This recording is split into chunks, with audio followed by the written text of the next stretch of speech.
While riding in my Cadillac, what to my surprise,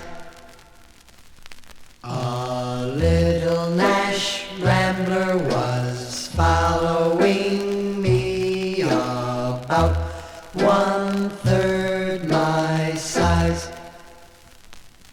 The guy must have wanted to pass me out, as he kept on tooting his horn.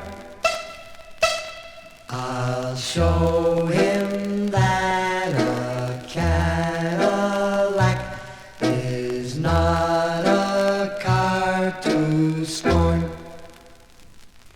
Beep, beep, beep, beep. His horn went beep, beep, beep.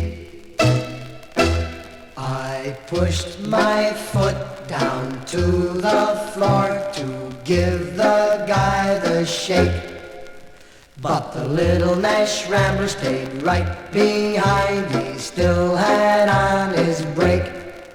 He must have thought his car had more guts as he kept on tooting his horn. I'll show him that a Cadillac is not a car to scorn. Beep, beep, beep, beep. His horn went beep, beep, beep. My car went into passing gear and we took off with dust. Soon we were doing 90, must have left him in the dust. When I peeked in the mirror of my car, I couldn't believe my eyes. The little Nash Rambler was right behind. I think that guy could fly. Beep, beep, beep, beep. His horn went beep, beep, beep. Now we're doing 110. This certainly was a race.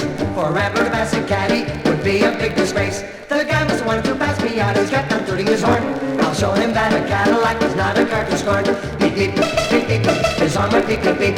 Now we're doing 120 as fast as I could go. The Rambler pulled alongside of me as if we're going slow. The fella rolled down his window and yelled for me to hear, "Hey buddy, how can I get this car?"